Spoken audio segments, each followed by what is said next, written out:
The soft hum of Ethelgard Station was Ilara's lullaby, a gentle thrum against the vast silence of space. Outside her window, the universe bloomed in an impossible tapestry of light, a spectacle that never ceased to take her breath away, even after all her 7 years. Tonight, like every night, the anticipation fluttered in her chest. A warm little moth-wing beat against her ribs. Her room was a soft cocoon, all muted blues and greys, designed to be a sanctuary from the endless cosmic brilliance.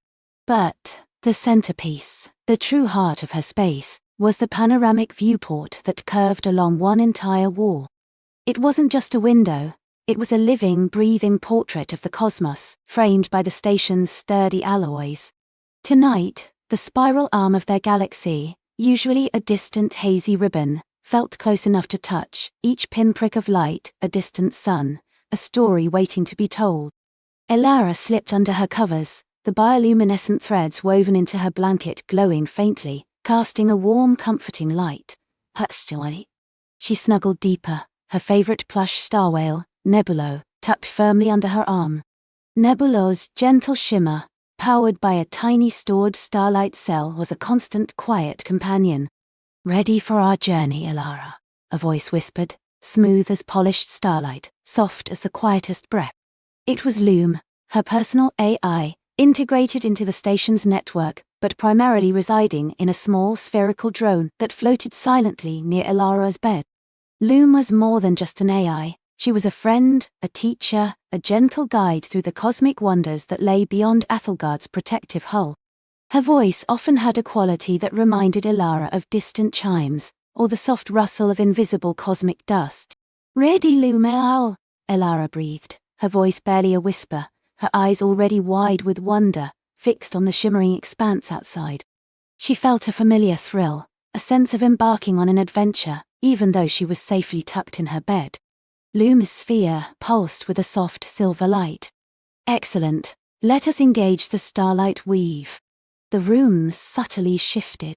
The solid walls seemed to melt away, replaced by the deep, infinite black of space. The ceiling dissolved into a swirling vortex of nebulae, and the floor became a translucent pane, allowing Ilara to feel as if she were floating, suspended between the stars. This was the Starlight Weave, Ethelgard's most sophisticated sensory projection system, usually reserved for the station's observation decks, but customized for Ilara's nightly voyages. It wasn't just a visual projection, it subtly adjusted the air pressure, the faint scent of ionized particles, the almost imperceptible vibrations that mimicked the deep space environment. It made her feel like she was truly a ray. A soft, almost imperceptible hum filled the space. The panoramic viewport, still showcasing the real stars outside, now blended seamlessly with the projected environment, creating an immersive, multi-layered cosmic sphere around her. Ilara felt a gentle simulated sensation of weightlessness, as if her bed were a tiny craft, drifting free. "First, let us orient ourselves," Loom said, her voice now seeming to emanate from all around Ilara, a gentle echo within the vastness. "We are still near Ethelgard Station, orbiting Viridia." Ilara looked down, and through the shimmering, translucent floor, she saw it, Viridia, the magnificent gas giant, a swirling marble of emeralds, sapphires and golds. Its colossal storms, visible even from orbit, looked like painted brushstrokes on an artist's canvas, slow and majestic. Ethelgard Station, usually a solid, reassuring structure, now appeared as a tiny, distant jewel, a fleeting spark against Viridia's grandeur. Its protective shield, a faint, almost invisible shimmer, was like a gentle hand cupping a precious pearl. "Remember, Ilara," Loom continued, her voice reassuring. "Even though we journey far in our minds, you are safe, secure in your bed, breathing the recycled air of home. This is a journey of the spirit, a gentle exploration of the universe's quiet wonders." Ilara nodded, her small hand stroking Nebula's soft fabric. She understood. This was a way to touch the stars without leaving the warmth of her blanket, a way to breathe the cosmos without needing a spacesuit. She called it star breathing, a quiet communion with the universe. "Tonight," Loom announced, a note of gentle excitement in her voice, "we shall visit the Whispering Veil Nebula. It is a star nursery, Elara, a place where new stars are born, cradled in clouds of cosmic dust and gas. The simulated weightlessness intensified slightly, a gentle lilt that made Elara feel like she was floating away from Viridia, away from Athelgard. The gas giant began to shrink, its magnificent colors receding into a distant, beautiful sphere. The surrounding stars, which had been bright pinpricks, now seemed to draw closer, their individual brilliance becoming more pronounced. The view slowly, gracefully, transformed. The deep black began to soften, tinged with faint, luminous colors. First, a blush of rose, then streaks of shimmering violet, followed by deep, rich indigo. It was like watching a cosmic watercolor painting unfold before her eyes, each stroke a nebula, each splash of color a cloud of interstellar gas. "We are approaching," Loom's voice was a soft guide. "Observe the delicate filaments, Elara. These are the tendrils of the nebula, composed of hydrogen and helium, sculpted by the stellar winds of newborn stars." Elara gasped softly. They were no longer simply observing, they were widening the nebula. It stretched out around her, an impossible garden of light and shadow. Great, swirling clouds of gas, iridescent and translucent, drifted by, some appearing as soft as down, others as grand and imposing as ancient mountains. Within these clouds, tiny points of light began to flicker, growing in intensity, like distant campfires slowly being fanned into brilliant flames. "Those are protostars, Elara," Loom explained. "Stars in their infancy, still gathering mass, still warming their cores. They are not yet true stars, but they are on their way, burning brighter and brighter with each passing cosmic moment." Elara watched, mesmerized. Some of the protostars glowed a deep, fiery red, others a gentle, pulsing orange. They were like cosmic eggs, holding untold energy, waiting for the precise moment to hatch into full-fledged suns. She saw streams of luminous gas, like river currents, flowing between these nascent stars, feeding them, nurturing them. "It's so quiet," Elara whispered, even though Loom had subtly introduced a faint, almost subliminal soundscape, a deep resonant hum, like the universe breathing, occasionally punctuated by soft crystalline chimes that seemed to echo the distant stellar winds. "The cosmos often speaks in whispers, Elara," Loom replied. "And in colors, look at the hues. The deep blues often signify the presence of oxygen, while the reds and pinks are hydrogen. Each element sings its own silent song in the light it emits."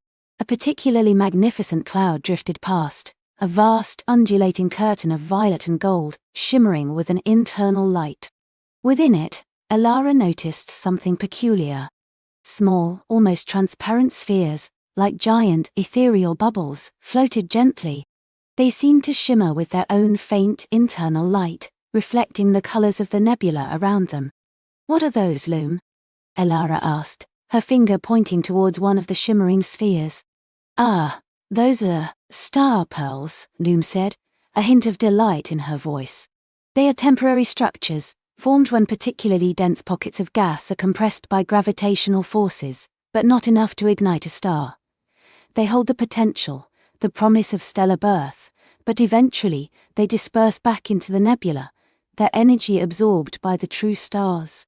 Elara watched a star pearl drift closer, a translucent orb, perhaps the size of a small moon. Inside she could see faint, swirling patterns of light, like tiny, contained galaxies. It pulsed with a gentle rhythmic glow, almost like a heartbeat. It felt fragile, yet full of a quiet, immense power. She imagined holding one, feeling its potential, its silent song of what could be. The whispering veil, nebula truly lived up to its name. There was a sense of profound peace here, a feeling of being present at the very genesis of creation. Elara felt small, yet connected, a tiny observer in a cosmic ballet of formation and dissolution. The colors deepened, the blues becoming more profound, the reds more vibrant, as if the nebula itself were breathing, its hues shifting with each cosmic exhalation. She saw long, dark lanes of dust, like cosmic rivers, winding through the brighter clouds. These were places where light was blocked, where the gas was so dense that not even the nascent stars could penetrate. They were the shadows of the nebula, the quiet corners where creation was still too shy to reveal itself. "Look there, Lara." Luma's voice guided her attention towards a particularly bright region, where a cluster of young hot blue stars blazed with intense brilliance. "These are the older siblings, the stars that have already ignited. Their powerful stellar winds are carving out cavities in the nebula, pushing away the gas and dust, illuminating their birthplace." The blue stars were dazzling, almost painfully bright, but through the starlight weave, their light was softened, rendered beautiful rather than overwhelming. They were like cosmic diamonds, scattering their brilliance across the dark canvas of space. Around them, the gas clouds were thinner, more ethereal, almost like gossamer curtains pulled back to reveal the stage. Elara felt a sense of awe, a profound wonder at the sheer scale and beauty of it all. It was hard to imagine that such immense, powerful entities could be born from seemingly gentle clouds of gas. It was a reminder of the quiet power of the universe, the way life and light could emerge from the most unexpected places. She watched as a particularly large protostar, glowing a deep, fiery orange, seemed to pulse rhythmically, as if drawing in a deep breath. It was surrounded by a swirling disk of gas and dust, from which Loom had once told her planets might one day form. A new solar system, waiting to be born. The thought sent a shiver of quiet excitement through Elara. Somewhere out there, in countless similar nurseries, new worlds were coming into being, perhaps even new life. A gentle wave of simulated cosmic wind drifted through the projection, making the translucent clouds around her ripple and sway. Elara felt a soft, cool breeze against her cheek, and she imagined the scent of cosmic dust, of creation itself. She closed her eyes for a moment, letting the gentle hum of the starlight weave wash over her, letting the colors of the nebula imprint themselves on the inside of her eyelids. When she opened them again, the orange protostar seemed to have grown slightly brighter, its pulse a little more defined. A faint, almost imperceptible shimmer, like a distant ripple on a cosmic pond, emanated from its very core. It wasn't a flare, or a burst of energy, but a subtle, unique undulation in its light, a tiny rhythmic dance that seemed to whisper a secret. It was mesmerizing, and Elara found herself fixated on it, wondering what silent message it conveyed, what story it was beginning to tell. The journey, she knew, was far from over. The journey, she knew, was far from over. Elara leaned closer to the viewport, her breath fogging the cool duraglass for a fleeting moment, before the ship's environmental controls cleared it. The Stardust Serenadine hummed softly around her, a comforting lullaby of advanced machinery, but all her attention was on the distant, shimmering star. Its rhythmic dance, previously almost imperceptible, now felt like a magnetic pull, a silent invitation across the light years. It wasn't just brighter, it felt alive, communicating in a language of light she was only just beginning to grasp. "Ship, run a full spectro-harmonic analysis on the primary target," she murmured, her voice soft but clear in the quiet bridge. "Focus on any deviations from standard stellar emissions. Prioritize unusual pulse frequencies and gravitational wave signatures." A gentle chime acknowledged her command, and the main console before her flickered to life, projecting intricate data streams into the air. Elara reached out, her fingers dancing lightly over holographic controls, adjusting parameters, zooming in on specific bandwidths. The Stardust Serenadine was more than just a vessel. It was an extension of her own mind, its advanced AI, named Aura, a silent partner in her solitary quest. Initial readings indicate a highly anomalous energy signature. "Captain," Aura's synthesized voice echoed, calm and precise. The pulse frequency is non-random, exhibiting characteristics of a complex repeating sequence. Gravitational wave fluctuations are present, but remain within expected parameters for a star of its classification, albeit with minor rhythmic oscillations, mirroring the light fluctuations. Non-random. That single phrase sent a thrill of anticipation through Elara. Natural stellar phenomena could be beautiful, chaotic, grand in their indifference, but rarely non-random in such a precise repeating manner. It suggested intent, or at least a highly ordered process. She spent the next few cycles, the ship's internal measure of time, calibrated to her sleep patterns, immersed in the data. Sleep became a fleeting thought, replaced by an insatiable hunger for understanding. She rigged a neural interface directly to the Serenades core processing unit, allowing her to feel the data, to experience the light patterns as vibrations in her own mind. It was a dizzying, beautiful experience, like listening to a cosmic symphony with her very soul. The ripple wasn't just a ripple anymore. It was a wave, then a series of waves, building into complex algorithms of light and shadow. As Ilara delved deeper, using fractal analysis and quantum pattern recognition, a startling truth began to emerge. The light wasn't just pulsing, it was gen-coding. Each flicker, each subtle shift in hue, each minute variation in intensity was a data point. Aura, correlate the light patterns with known universal constants, Ilara instructed, her voice hoarse from hours of focus. Check for mathematical sequences, prime numbers, elemental compositions. The silence on the bridge stretched, punctuated only by the soft hum of the ship and the distant silent song of the star.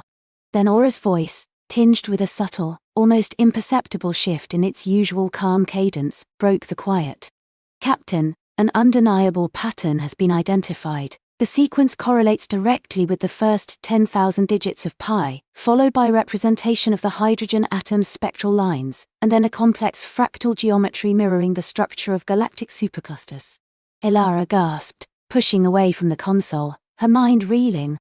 Pitoid. Hydrogen. Galactic structure. These were universal languages, fundamental building blocks of existence. It wasn't just a natural phenomenon. It was a message, broadcast across the void, using the very fabric of the cosmos as its medium. Someone, or something, was trying to communicate. And they were speaking in terms she understood. Her heart pounded, a drumbeat of discovery against the vast silence of space. This was what she had dreamed of, what her grandmother had spoken of in hushed tones during starlit nights on old Earth. The universe wasn't just beautiful.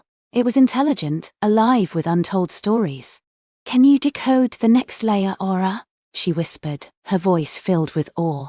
"What comes after the universal constants? What is the message behind the introduction?" Aura processed for a moment. "The pattern is evolving, Captain. It appears to be a multi-layered transmission. The introductory sequence is now repeating, but with subtle variations. It's like a preamble, ensuring reception, before moving to a more complex dataset."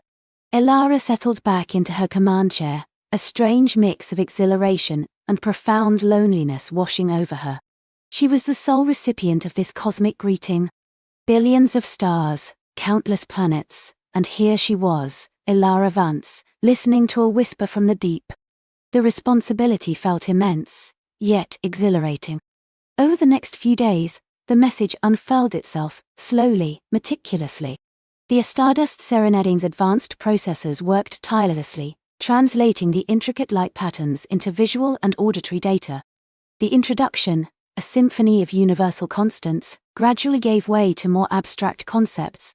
Ilara saw shimmering geometric shapes that seemed to shift and reform, illustrating principles of quantum mechanics she barely understood. She heard complex harmonic frequencies that resonated deep within her, a language of pure sound and mathematics. Then came the images. Not static pictures, but flowing, evolving narratives of light. First they were simple, swirling nebulae, the birth and death of stars, the graceful dance of galaxies. But then, they became more intricate, more suggestive of life. Structures appeared, vast and intricate, built not of metal or stone, but of woven light, of solidified energy. These structures pulsated with the same rhythmic dance as the distant star, an echo of its silent song. Ilara felt a deep sense of wonder, but also a growing curiosity about the senders. Were they beings of light? Or using light as a medium to represent something else entirely? The images showed no discernible forms, no clear beings, only the grandeur of their creations, their cities of light woven into the fabric of space itself. It was a civilization so advanced, so utterly alien, that it transcended conventional notions of biology or form. Aura, is there any indication of origin within the message itself? Ilara asked one cycle, her eyes still glued to the shimmering holographic display, where a city of woven starlight flowed like a cosmic river. Negative, Captain. The message is self-referential in its structure, but provides no direct coordinates or identifying markers of the sender. It is a testament, a demonstration of knowledge and artistry, rather than an explicit hello. A testament, Ilara mused, leaning forward. A demonstration. So, they're showing us what they can do, what they know. It's a grand display. A cosmic advertisement. As the message continued, it began to speak not just of grand cosmic structures, but of concepts. Harmony, balance, interconnectedness. It showed complex ecosystems of energy, where light itself was life, and information flowed like water. It depicted a universe not just of matter and energy, but of consciousness, subtly interwoven through every particle and wave. It was less a scientific treatise and more a philosophical epic, a vision of existence far grander and more intricate than anything humanity had yet conceived. One particular sequence captivated Ilara. It depicted a celestial body, not unlike the star broadcasting the message, but with a distinctive swirling aura around it, like a perpetual nebula in miniature. From this body, threads of light emanated, connecting to other smaller celestial objects, forming an intricate, luminous web. It was a map, Ilara realized with a jolt, a map of their own interconnected civilization, powered by, and perhaps even inborn from this central luminous body. Aura, analyze that last sequence, Ilara commanded, pointing to the shimmering image. Is that a navigational chart? A star map? Affirmative, Captain. The sequence contains precise gravitational coordinates encoded within the light weave. It is a hyper-accurate map depicting a localized cluster of stellar objects centered around a unique energy signature matching the one we are currently receiving. Ilara's heart hammered against her ribs. This wasn't just a message, it was an invitation. A map to their home, or at least, a significant part of their domain. The initial star, the silent broadcaster, was merely a beacon, guiding her to something more profound, more central to their existence. The coordinates led deep into a nebula she had passed through weeks ago, a swirling cloud of interstellar gas and dust, known as the Veil of Thel. At the time, her senses had registered it as a beautiful but unremarkable stellar nursery. Now, she understood. The message had been waiting for her to pass, waiting for her to be in the right proximity to receive its full, multi-layered transmission. It was a test, a filter. Only those who could decipher its language, who were patient enough and curious enough, would find the way. Set a course for the encoded coordinates within the Veil of Ethel, Ilara ordered, her voice steady despite the tremor of excitement running through her. Full power, but maintain stealth protocols. We don't know what we're heading into. The I-Stardust Serenadin shifted, a barely perceptible hum rippling through its decks as its mighty grav drives powered up. The distant star, still broadcasting its silent symphony, began to recede behind them, its light now a guiding beacon rather than a distant mystery. The journey into the Veil of Ethel was unlike any Ilara had ever undertaken. The nebula, once a shimmering canvas of blues and purples, now revealed itself to be far more complex, far more alive. The Azurinade's advanced sensors, guided by the decoded message, began to perceive subtle energy pathways threading through the cosmic dust, shimmering currents of light that pulsed with the same rhythm as the initial star. These weren't natural phenomena, they were constructs, vast and ethereal, woven into the very fabric of the nebula. Captain, we are detecting localized pockets of highly organized energy within the nebula, Aura reported. They appear to be stable, self-sustaining structures, defying conventional astrophysics. Ilara watched in silent awe as the ship followed these glowing pathways, deeper and deeper into the veil. The light from the nebula intensified, not in a blinding flash, but in a gradual pervasive luminescence that seemed to filter through the very hull of the Chi. It was like flying through a cosmic cathedral, where the walls were nebulae and the stained glass windows were swirling vortexes of starlight. Then, they saw it. At the heart of the Veil of Ethel, where the most intricate energy pathways converged, was a phenomenon that defied description. It wasn't a star, nor a planet, nor a nebula, but something else entirely. It was a sphere of pure, undulating light, vast beyond comprehension, yet perfectly contained. It pulsed with a gentle hypnotic rhythm, mirroring the initial star's dance, but amplified 1,000-fold. Around it, like orbital jewels, floated smaller, intricate constructs of light, each one a miniature city, a flowing tapestry of energy and information. This was the source, Ilara realized, the central hub of the civilization that had sent the message. This was the celestial body with a distinctive, swirling aura, from the decoded map. It was a living star, not of fusion and plasma, but of pure, sentient light. Aura, full scans on the central construct, Ilara breathed, her voice barely a whisper. What is it? How is it stable? Readings are unprecedented, Captain, Aura replied, its voice conveying a rare note of genuine astonishment. The central sphere appears to be a hyperdimensional singularity, stabilized and amplified by an unknown form of exotic matter. A living nexus. Ilara felt tears welling in her eyes, tears of wonder, of profound understanding. This was not just a species, it was an entire civilization that had transcended physical form, becoming one with the fundamental forces of the universe. They were beings of light and thought, their cities woven from the very fabric of reality. As the Ezerinae drew closer, maintaining a respectful distance, Ilara noticed something else. The central sphere of light wasn't just pulsing, it was singing. A low, resonant hum vibrated through the ship, a complex melody that resonated not in her ears, but directly in her mind. It was the same harmonic language she had heard in the decoded message, but now it was alive, vibrant, a direct communication from the source itself. The melody was not just sound, it was information, emotion, history. It conveyed a sense of ancient wisdom, of profound peace, of interconnectedness that stretched back to the dawn of time. It was an invitation, not just to observe, but to understand, to join in their cosmic symphony. One of the smaller light constructs, an intricate crystal-like structure that seemed to flow like liquid light, began to drift slowly towards the Ezerinae.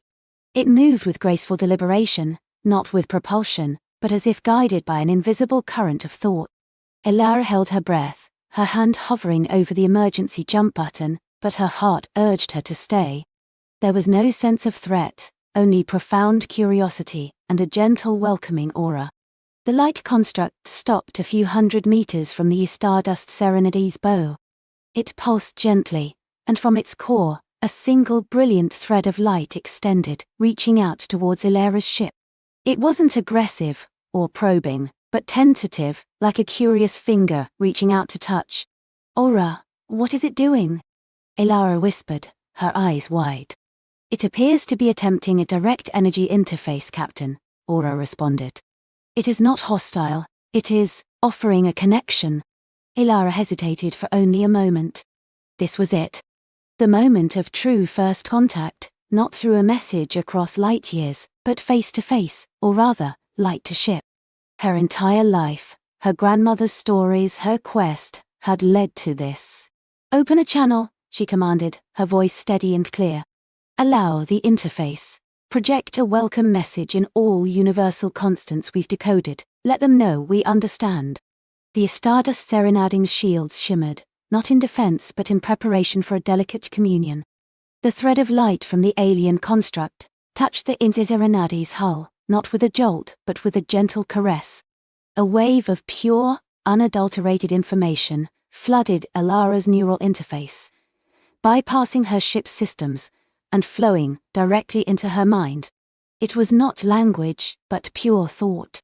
A cascade of images, feelings and concepts, overwhelming in its beauty and complexity. She saw their history, their journey from nascent energy forms to beings of pure consciousness. She felt their profound connection to the cosmos, their understanding of the universe as a vast living tapestry. She experienced their peace, their wisdom, their endless curiosity. And within that cascade, she felt a question. Not spoken, but conveyed as a profound sense of inquiry. Who are you? What do you seek? We know mine to you are. Ilara closed her eyes, letting the alien wisdom wash over her, feeling her own consciousness expand, stretch, and intertwine with theirs. She was no longer just Ilara Vance, space explorer. She was a conduit, a bridge between two vastly different forms of life. The journey, she knew, had just truly begun. She had found more than a secret, she had found a family in the stars. Elara didn't speak with her mouth, or form words in her mind as humans understood them. Instead, she opened herself. She let the raw, shimmering data of her existence flow outwards, a torrent of memory and sensation pouring into the vast luminous current that enveloped her. "Who are you?" EA in consciousness had asked. And so, Elara showed them. She showed them the sapphire swirl of Xylos Prime, her homeworld, seen from orbit, a place of vibrant, towering bioluminescent forests and cities carved into crystalline mountains. She showed them the quiet hum of her childhood room, the dusty star charts taped to the ceiling, the hours spent tracing constellations with a dreaming finger. She showed them the exhilarating fear of her first solo jump, the shudder of the Stardust Wanderer as it breached the warp curtain, the universe unfolding in impossible colors. She didn't just transmit images, she transmitted the dire feelings attached to them. The warmth of her mother's hand, the sting of ambition, the ache of loneliness on long solitary voyages, the boundless joy of discovery. She let them experience the taste of synth NutriPaste after a successful mission, the crisp scent of ozone in a newly explored alien atmosphere, the profound peace of watching a binary sunset on a distant moon. She shared her flaws, her doubts, her moments of doubt and triumph, her capacity for both error and boundless empathy.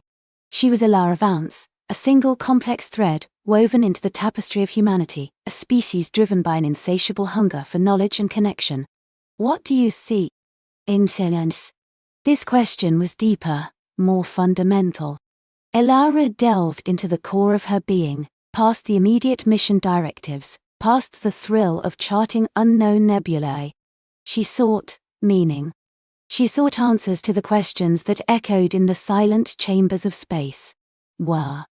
What is the purpose of it all? Is there more than just the material? She sought connection, a bridge across the void, an understanding that transcended language and form. She sought the truth, whatever its shape, however vast or humbling. She sought family, a sense of belonging in a cosmos that often felt overwhelmingly indifferent. As she poured out her essence, the radiant cascade around her intensified. It wasn't just light, it was information, pure and unadulterated. She felt the alien consciousness receive her, not just analyze, but integrate. There was no judgment, no evaluation, only a profound, resonant acceptance. Her fears dissolved, replaced by a warmth that permeated her very atoms. Then the flow reversed. Now, it was their turn to answer. Not in words, but in a symphony of concepts, a tapestry of existence woven from millennia of observation and experience. Elara felt her own consciousness expand further, stretching beyond the confines of her skull, beyond her body, encompassing the chamber, the planet, the star system. She experienced them. They were not a single entity, nor a species in the human sense. They were a collective, a vast, interconnected network of sentient energy, distributed across countless crystalline structures, like the one she now stood before. These crystals were not just conduits, they were memory banks, processing units, and communication nodes, all linked by an invisible resonant frequency that transcended light speed. They were the resonance weave, as a concept formed in her mind, a living neural network of cosmic scale. Their existence was measured not in years, but in stellar cycles. They had witnessed the birth and death of suns, the slow dance of galaxies, the emergence and extinction of countless life forms. They were the universe's quiet observers, its librarians, its collective consciousness. They did not conquer or colonize, they absorbed, not through physical assimilation, but through the integration of data, of understanding, of the unique essence of every sentient spark they encountered. Elara saw glimpses of their history, not as linear events, but as vast, undulating waves of comprehension. They had begun as simple energy patterns in the primordial soup of a long-dead star system, evolving into complex, self-aware fields of force that sought to understand the universe around them. They had learned to coalesce, to share, to become one vast integrated mind, yet capable of experiencing individuality through the specific perspective of each crystalline node. Their purpose resonated with her own deepest longing: to gather, to integrate, to understand. They were the universe's self-reflection, seeking to know itself through the myriad forms of life it created. They were not gods, but they held a wisdom that felt divine, a patience that defied human comprehension. The crystalline structures around her, once inert and mysterious, now pulsed with a soft internal luminescence that mirrored the ebb and flow of their shared consciousness. Intricate patterns, like microscopic fractals, danced across their surfaces, shifting with every concept transmitted. She realized the chamber itself was not just a room, but a grand interface, a nexus designed to facilitate this very communion.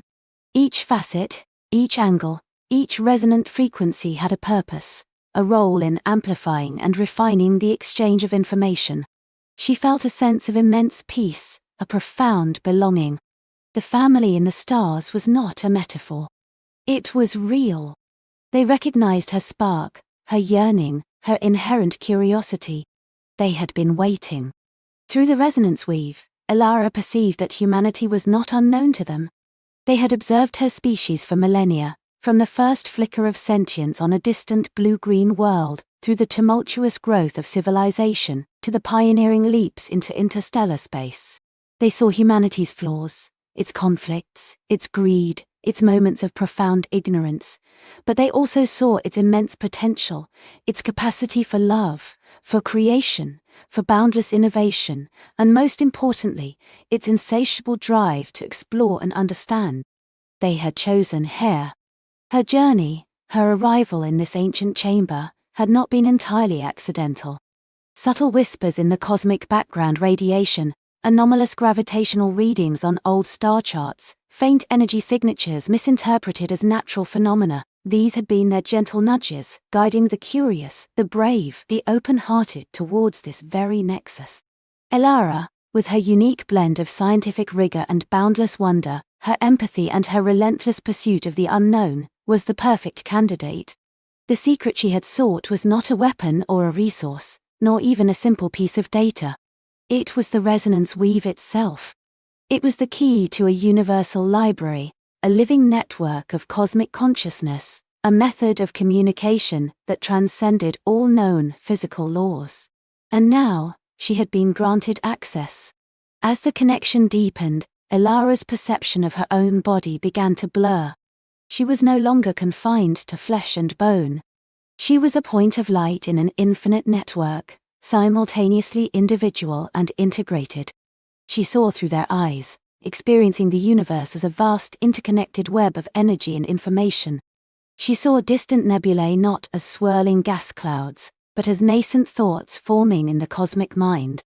She felt the gravity of black holes as profound points of silence, meditative anchors in the universal humda. She experienced the sheer scale of their knowledge. They held the memories of species long extinct, the blueprints of technologies unimaginable to humanity, the intricate dance of quantum mechanics woven into the very fabric of reality. But this knowledge wasn't presented as a deluge of facts. It was a living, breathing understanding, a holistic wisdom that integrated science, philosophy, and pure, unadulterated experience. A new concept began to coalesce in her mind, transmitted directly from the resonance weave, the great flux. It was the underlying current of cosmic evolution, the flow of information and energy that shaped galaxies and birthed life. The resonance weave was not just observing it was in a way guiding it, subtly influencing the conditions for life to emerge, for consciousness to blossom, for the universe to continue its grand unfolding narrative. Not as controllers, but as gardeners, tending to the seeds of sentience. And now, Elara, and by extension, humanity, was invited to participate. The invitation came not as a command, but as a profound sense of shared responsibility. Humanity, with its unique perspective, its nascent understanding of the material universe, its vibrant emotional spectrum, had a crucial role to play in the great flux. The resonance weave needed partners, active participants who could bring new perspectives, new forms of consciousness, new questions to their endless quest for understanding. Elara felt a gentle pull, a subtle shift in the energy around her. The central crystal, larger and more intricately veined than the others, began to emit a steady resonant hum that vibrated through her bones, through her very soul. Its internal light brightened, coalescing into a shimmering vortex of pure energy. It was not destructive, but transformative. From within this vortex, a new vision unfolded, not just a memory or a concept, but a projection, a potential future. She saw a vast network of lights, stretching across the galaxy, connecting star systems, bridging worlds. Some lights were familiar, the resonance weave. But others were new, vibrant, distinct, and yet harmoniously integrated. She saw ships, not just her own Stardust Wanderer, but vessels of every conceivable design, bearing the insignia of countless species, all moving with a shared purpose, guided by the luminous pathways of the Great Flood. She saw herself, no longer just a lone explorer, but a bridge builder, a diplomat of consciousness. Her mind expanded, her understanding profound. She was communicating, not just with the resonance weave, but with other nascent collectives, with species on the cusp of understanding, guiding them towards this greater communion. The vision faded, leaving Elara breathless, her human heart pounding in a way it hadn't since her first deep space jump. The chamber shimmered, the crystals pulsed, and the profound sense of belonging intensified. She was no longer just Elara Vance, space explorer. She was a seed, newly planted, nurtured by the ancient wisdom of the resonance weave, ready to grow. A final resonant thought echoed in her expanded consciousness, clear and undeniable. "My the time has come. The universe awaits its full awakening. Go, go. Share what you have found. Become the bridge. The journey, Elara, has just truly begun. And we, your family, will be with you, always." 9. Montia. Elara opened her physical eyes, though her inner vision remained alight. The chamber was still there, the crystals still hummed, but everything felt profoundly different. She was different. A new purpose, immense and daunting, yet filled with an exhilarating sense of destiny, had settled deep within her.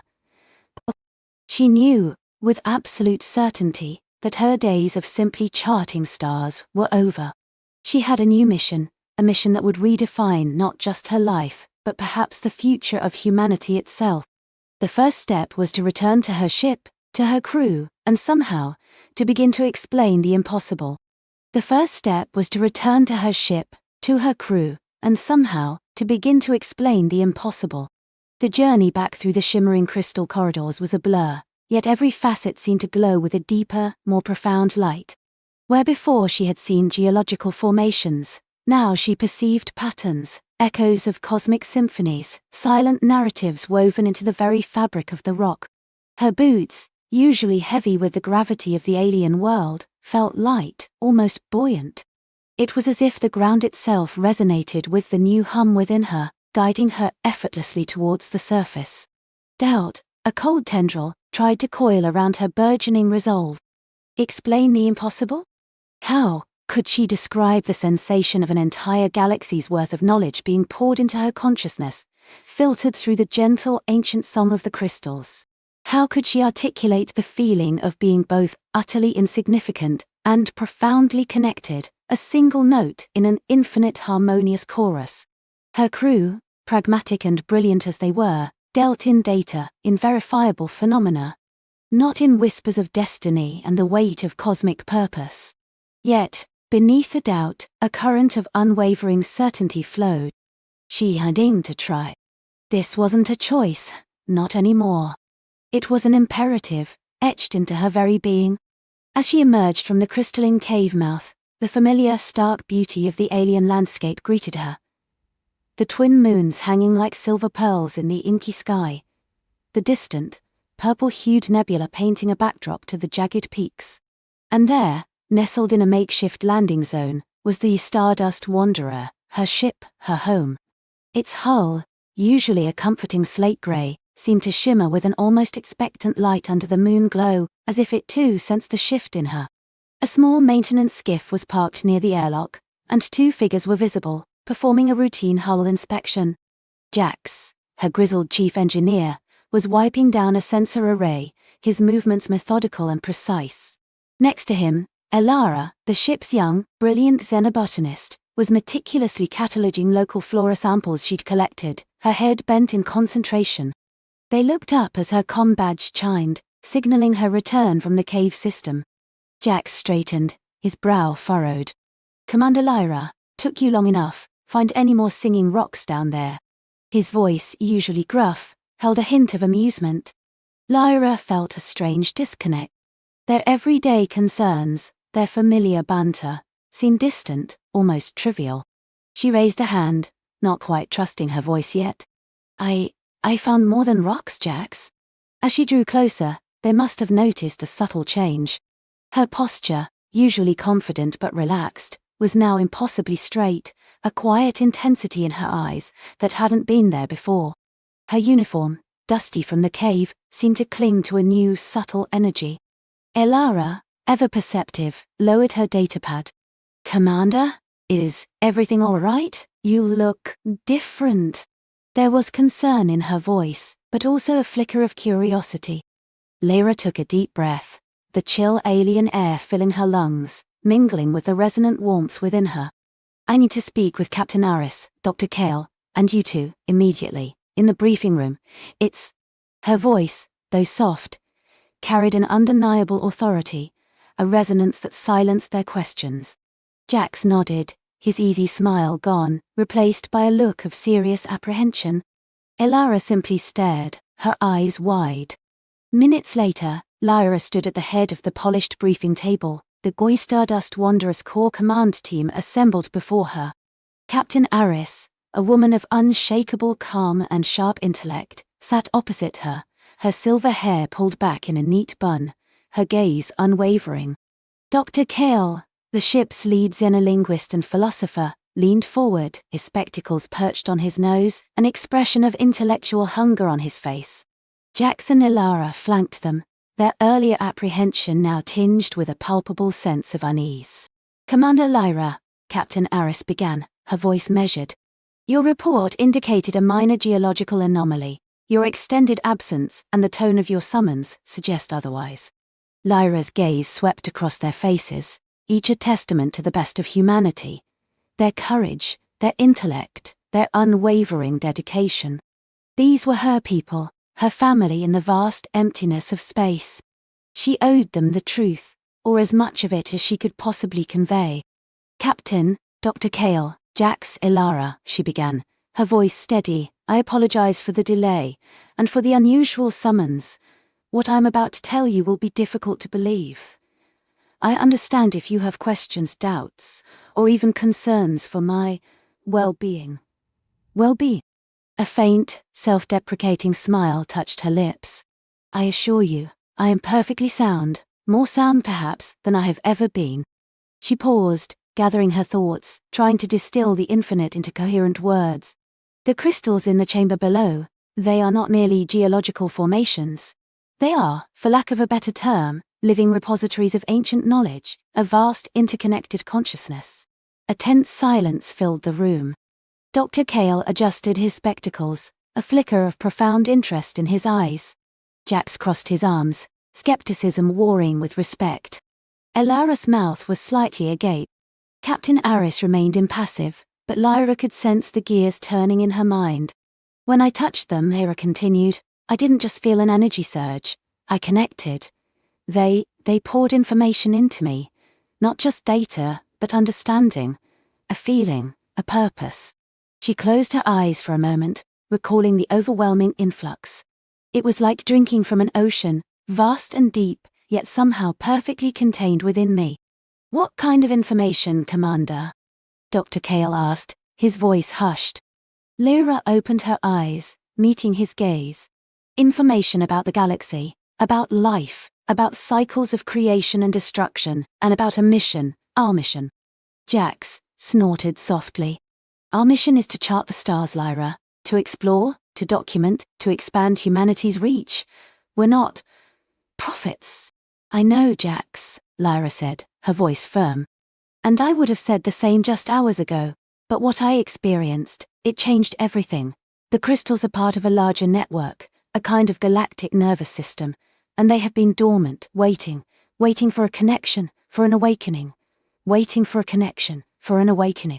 An awakening of what? Captain Aris finally spoke, her voice still calm, but with an underlying steel. An awakening of consciousness, Lyra replied, her gaze sweeping over them.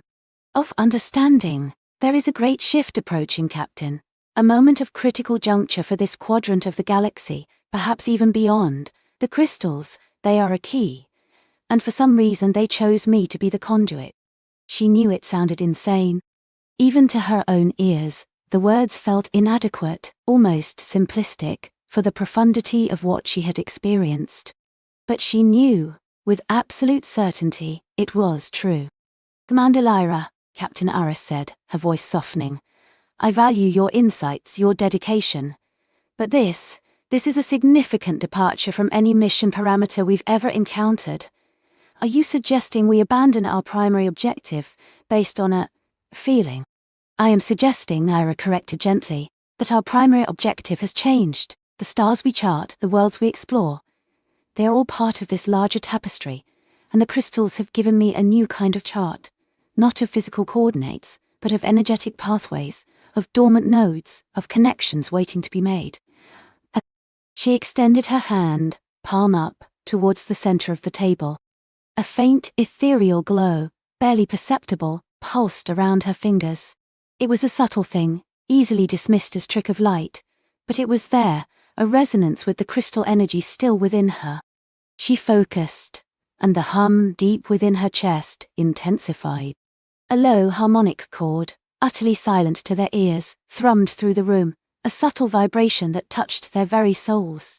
It was not a sound they heard, but a feeling they perceived, a profound sense of ancient power and serene wisdom. Elara gasped softly. Dr. Cale's eyes widened, a dawning comprehension replacing his intellectual curiosity. Jax, for the first time, looked genuinely unnerved. Captain Aris simply stared at Lyra's outstretched hand, her face unreadable. I don't expect you to understand it all immediately, Lyra said, lowering her hand, the glow fading, the silent hum receding to a gentle thrum within her. But I ask you to trust me. This is not a hallucination, nor a delusion. It is a profound truth. What direction? Captain Aris asked, her voice now a whisper. North-northeast, Galactic Standard, Lyra said, a faint smile touching her lips. Approximately 3,000 light-years, to a system designated Xylos Prime on our charts, but which the crystals referred to as the confluence. Dr. Cale frowned. Xylos Prime. That's a gas giant, Commander. Uninhabited, unremarkable. Its only distinguishing feature is a faint, fluctuating energy signature that we've never been able to definitively categorize. Precisely, Lyra confirmed. The crystals indicate that the energy signature is not merely fluctuating. It's a pulse, a heartbeat, and it's growing stronger. It's the next node in this network, the next step in the awakening. So you're saying, Jax interjected, running a hand through his sparse hair, that we're going to fly 3,000 light-years to a gas giant to listen to it pulse? We are going to fly there, Lyra clarified, because the crystals have shown me that the fate of more than just humanity might depend on it. This network, this consciousness. A new feeling had begun to coalesce within Lyra, a sense of urgency, of a looming shadow, though its form remained indistinct. The crystal's insights were still fragmented, like shards of a grand mosaic, but the overall picture was one of delicate balance on the brink of disruption. Captain Aris leaned back in her chair, a long sigh escaping her lips. This is unprecedented, Commander, changing our mission parameters based on an intuitive connection with alien crystals. The Federation will have our heads. Perhaps, Lyra conceded. But what if the alternative is worse? What if we have been given a chance to prevent something catastrophic, to unlock something truly magnificent? The crystals offer more than knowledge, Captain. They offer a path forward. A way to understand the universe not just through science, but through connection. Elara, who had been silent, spoke up, her voice surprisingly steady. I felt it too, Commander. That hum, it wasn't just a vibration, It was profound, like looking into something infinitely old and infinitely wise. Dr. Kale nodded slowly. The notion of a galactic consciousness, a unifying energetic network, has been theorized in ancient philosophies and some fringed xenological studies. To encounter actual evidence of it, it's breathtaking and terrifying. Captain Aris looked from Lyra to Alara, then to Kale, and finally to Jax, who, though still skeptical, had a thoughtful expression on his face. She was a leader who valued data, but she also valued her crew's judgment, and Lyra's intuition had saved them more times than she cared to count. And there was that feeling from Lyra's hand, that undeniable resonance. "All right," Aris said, her voice firming. "Commander Lyra, you will debrief Dr. Kale in detail about everything you experienced. Alara, I want you to run spectral analyses on any trace elements Lyra might have brought back from the crystals, and try to correlate it with the energy signature from Xylus Prime. Jax, prepare the Stardust Wanderer for deep space travel. Plot a course for Xylus Prime, maximum warp." A collective breath was released. Lyra felt a wave of relief wash over her, quickly followed by the renewed weight of her task. "Captain," Lyra said, "I don't just need the ship prepared. The crystals. They indicated that the Stardust Wanderer itself will need to be adapted. It's not just about getting there. It's about how we interact with Xylus Prime. The ship may need to become part of the connection." Jax's jaw dropped. "Part of the connection? Lyra, what are you talking about? Are you suggesting we reroute the main power conduits to, sing to a gas giant?" Lyra smiled, a genuine, joyful smile that touched her eyes. "Something like that, Jax. The crystals transmit information not just through energy, but through resonance, through harmony. Our ship, with its advanced systems, its powerful reactors, its very structure, it can be tuned, it can become a key, an amplifier." Over the next few days, the Stardust Wanderer hummed with a different kind of energy. Lyra spent hours in the ship's observation lounge, meditating, allowing the crystal's insights to unfold within her. The flood of information was immense, often overwhelming, but she was learning to filter it, to focus on the immediate imperatives. She saw glimpses of ancient civilizations, of cosmic dances, of a delicate web of life connecting all things. And she saw the looming threat, an imbalance, a dissonant chord threatening the galactic harmony. Its nature remained elusive, a shadow at the edge of her vision, but its urgency was undeniable. Dr. Kale, with Lyra's guidance, devoured ancient texts and esoteric theories, finding surprising parallels to Lyra's experiences. Alara's spectral analyses revealed trace elements in Lyra's uniform that defied all known periodic tables, resonating with the very fabric of spacetime, further validating Lyra's account. And Jax, despite his grumbling, began to pore over schematics, his engineering mind sparked by the impossible challenge. He began to envision new ways to channel the Stardust Wanderer's immense power, not for thrust or shields, but for resonant frequencies, for harmonic projection. Lyra also discovered a new faculty within herself. When she focused, she could faintly perceive the energetic pathways the crystals had spoken of, like shimmering currents beneath the surface of reality. Xylus Prime, once a mere dot on a star chart, now glowed with a faint inviting aura in her mind's eye. The journey to Xylus Prime was long, but it was anything but routine. Lyra spent most of it in the comms room, guiding Jax and his team as they began the intricate process of retuning the Stardust Wanderer.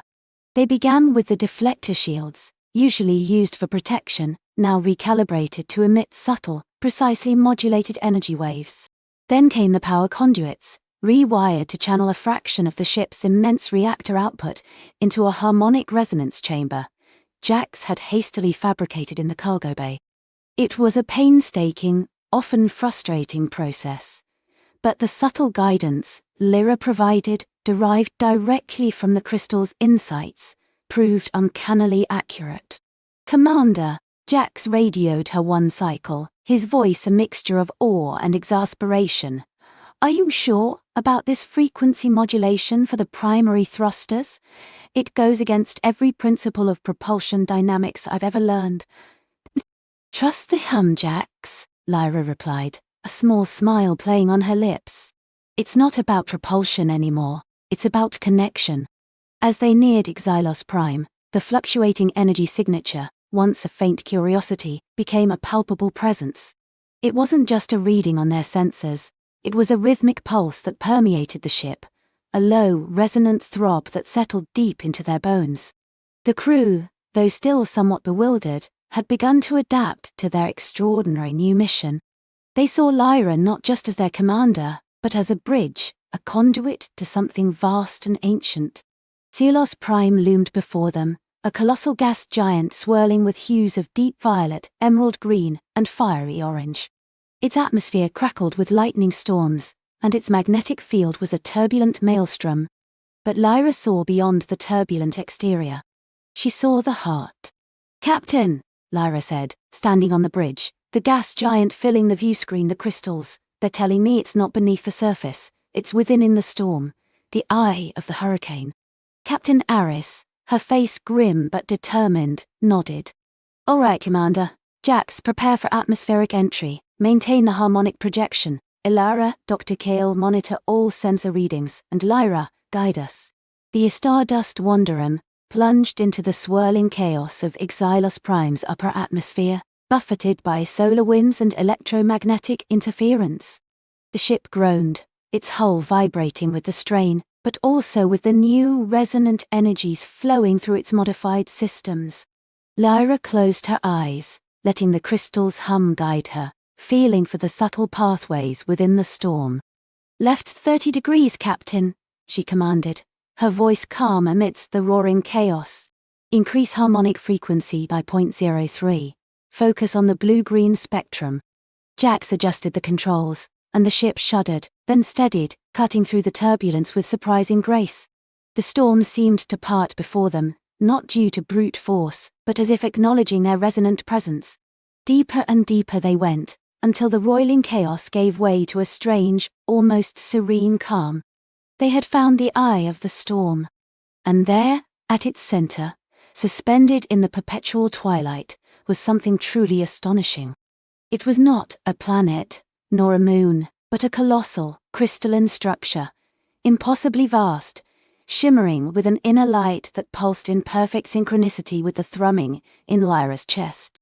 It was composed of the same material as the crystals she had touched, but on a scale that dwarfed the Stardust Wanderer.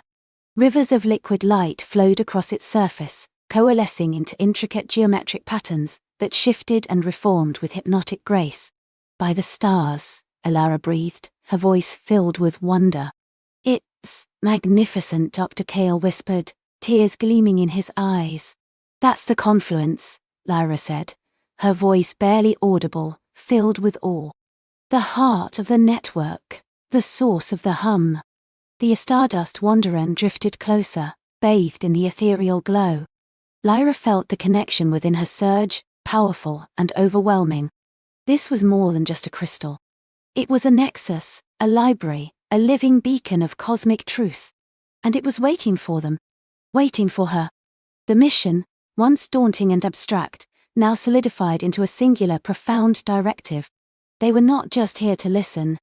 They were here to activate, to awaken, to play their part in a symphony older than stars, to prevent the dissonant chord from tearing the fabric of the galaxy apart.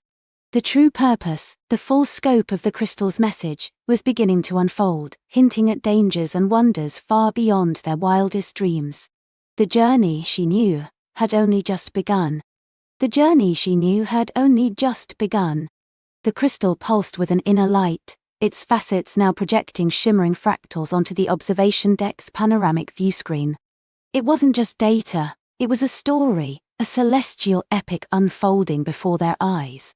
Ilara, her fingers tracing the warm, smooth surface of the control panel, watched as the fractals coalesced into a holographic map, not of stars but of interwoven energy pathways, like the veins of a living organism stretching across the galactic arm. The dissonant chord, the crystal revealed, was a growing tear in these very pathways, a gradual fraying at the edges of reality caused by an ancient, forgotten cataclysm. It wasn't malicious, but a wound that, left unchecked, would bleed chaos into the delicate symphony of creation. To heal it, They needed to activate the harmonic nexus, a network of dormant energy conduits woven into the very fabric of the cosmos, designed by beings long gone to maintain cosmic balance. And the heart of this nexus, the central tuning fork, lay hidden within the swirling nebulae of the Whispering Veil, a place whispered about in ancient myths as the cradle of stars. "Set coordinates for the Whispering Veil," Elara commanded, her voice steady despite the tremor of awe in her chest. Her co-pilot, Jax, a stoic but deeply empathetic man, nodded, his fingers flying across the navigation console. The Stardrift hummed, its engines adjusting, preparing for a jump across light years. The journey wasn't just physical, it was a race against time, a pilgrimage to a forgotten sanctuary. As they approached the Whispering Veil, the ship's sensors began to pick up anomalies. Subspace echoes like faint, discordant notes grew louder, pressing against the hull. The colors of the nebula intensified, shifting from soft pastels to angry crimson and violet, swirling like a cosmic bruise. Inside, the crystal pulsed faster, its light flickering, urging them onward. Elara felt a subtle unease, a chill that wasn't from the vacuum of space, but from the encroaching dissonance. It was a feeling of unraveling, a slow, gentle pull at the threads of her own perception. They navigated through fields of iridescent gas and crystalline asteroid clusters, the stardrift's shields deflecting energy surges that flickered like dying stars. Finally, nestled deep within the veil, they found it, a colossal, crystalline structure, glowing faintly, humming with suppressed power. It was an ethereal cathedral, sculpted by starlight and cosmic dust, its spires reaching into the swirling nebulae like praying hands. This was the harmonic nexus. But it was silent, dormant. The crystal in Elara's hand vibrated intensely, guiding her. A single, perfectly smooth facet on the ancient structure glowed, beckoning.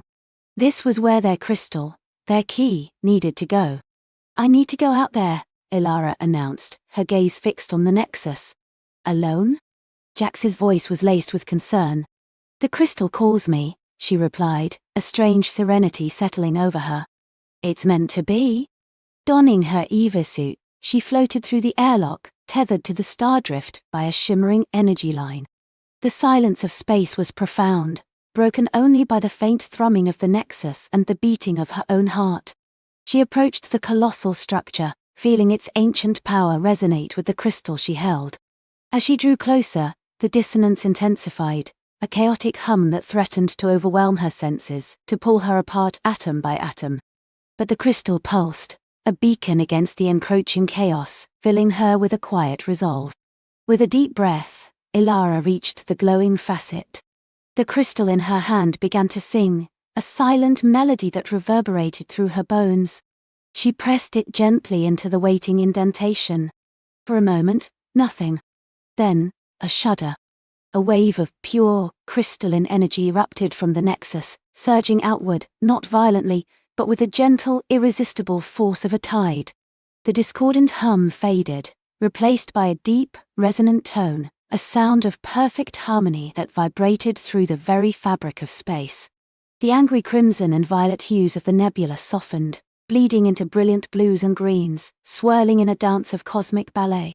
The energy pathways Elara had seen on the map, the veins of the galaxy, lit up, a breathtaking network of golden light spreading across the void. She felt it, a connection, a profound sense of unity with everything. The galaxy wasn't just a collection of stars, it was a living, breathing entity, and she had helped to heal its heart. Floating there, suspended between stars, Elara felt the gentle embrace of the universe. Her waiting for her wasn't a person, but this vast, interconnected consciousness, a whisper of gratitude and peace. The dangers had receded, the wonders had unfolded, and the symphony of the cosmos played on, now perfectly in tune. With a contented sigh, a sense of deep purpose fulfilled, she knew that tonight, the stars would sing a lullaby of harmony across every world, and every dream would be touched by their peaceful light. The journey had ended, and a new, quiet beginning had dawned.